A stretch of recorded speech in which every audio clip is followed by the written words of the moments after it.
এই দেখো স্নান করে এসে দেখি তোমাদের দাদা কুহুকে ড্রেস চেঞ্জ করিয়ে দিয়েছে।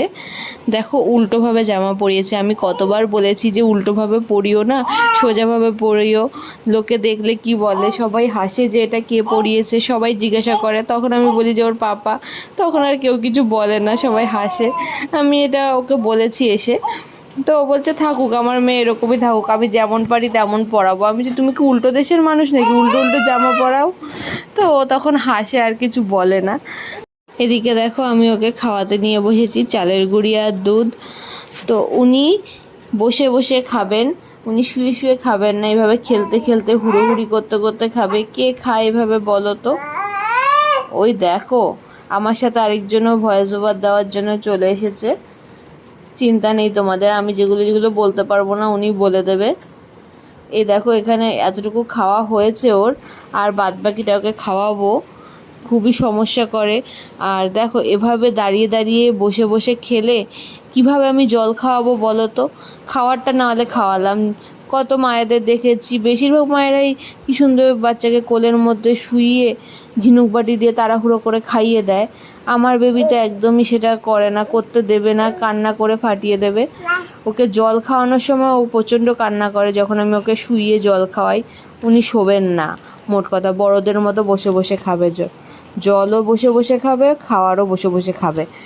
আর বাচ্চাদেরকে ফিডিং বোতলে জল খাওয়ানো যায়, কিন্তু ডাক্তার ওকে বারণ করেছে প্লাস্টিকের যেহেতু হয়। এবার স্টিলের আমি পাওয়া যায় কিনা বলতে পারবো না, তো যদি কেউ জেনে থাকো বলো, সুবিধা হবে। তো এইভাবেই আর কি ওকে আমি খাওয়ানোর চেষ্টা করি যে খেয়ে নে খেয়ে নে।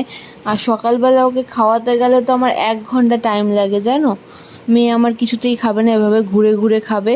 আর পাপাটাও হয়েছে তেমনই, মেয়ে একটু কান্না করলেই হলো, থাক এরকম করে বকো না, ঠিকঠাকভাবে খাওয়াও, ও যাতে না কান্না করে। মায়েদের হয়েছে জ্বালা জানো তো, মায়েদেরকে অনেক কিছু সহ্য করে তারপরে চলতে হয়। বাচ্চাকে পেট না ভরিয়ে রাখা যায় না, সেই পেট ভরানোর জন্য ঘুরে ঘুরে খাওয়াতে হয়। আর তার মধ্যে বাবা যদি এরকম থাকে যে আমার মেয়ে যাতে একদমই না কান্না করে, কি সমস্যা।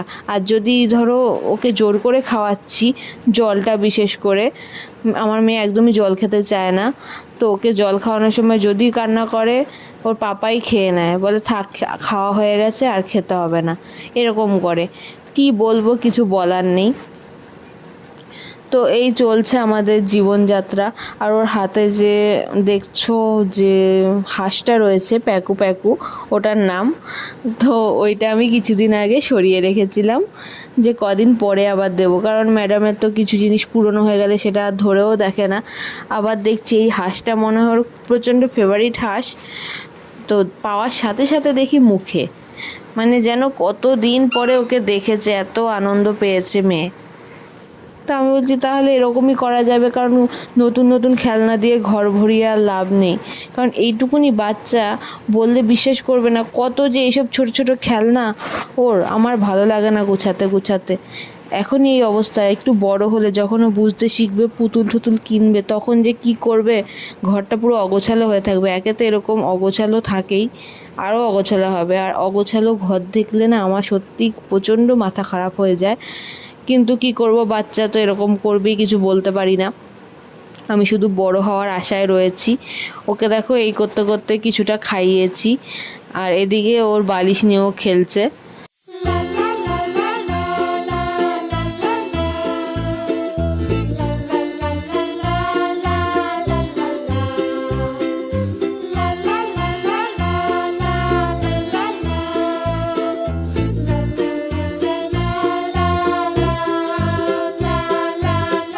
তো এখানে দেখো আমি পুরোটাই ওকে খাইয়ে দিয়েছি, লক্ষ্মী মেয়ের মতো খেয়ে নিয়েছে।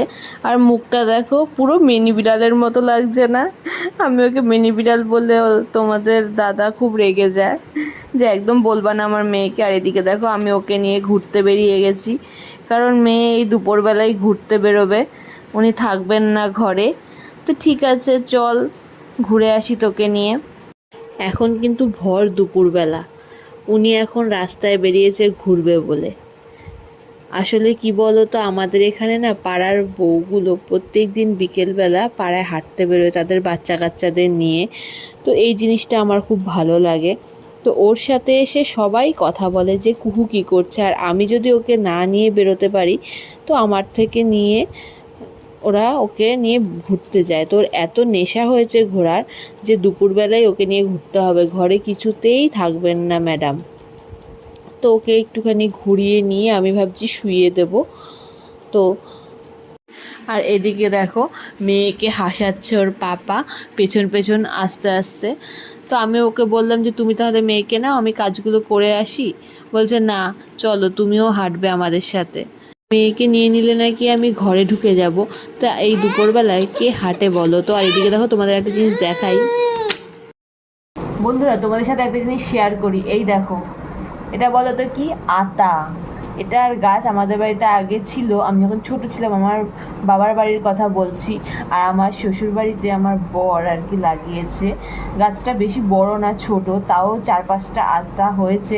তার মধ্যে একটা আতা ম্যাচিওর হওয়াতে কিন্তু চালের ড্রামে রাখা হয়েছিল যাতে তাড়াতাড়ি পেকে যায়। আর এই আতাটা কিন্তু টবে লাগানো হয়েছে, কারণ মাটিতে সেভাবে জায়গা নেই, আর মাটিতে দিলে প্রচণ্ড বড় হয়ে যায় আর ফল পেতেও দেরি হয়ে যায়। আর টবে লাগালে কিন্তু এদিকে একটা সুবিধা আছে, ছোট গাছেই ফল হয়। তো চলো এই আতাটাকে ভেঙে দেখা যাক কেমন হয়েছে ভেতরটাতে। হাত দিয়েই ভেঙে দেখাচ্ছি তোমাদেরকে, কিছু মনে করো না কিন্তু। এই দেখো আতাটা কি সুন্দর পেকেছে, দেখো খুব ভালো লাগছে। আর খেতে কিন্তু আমার বেশ ভালোই লাগে, আর ছোটবেলা থেকে খেয়ে আসছি, এটা একটা নস্টালজিক ফিল আনে।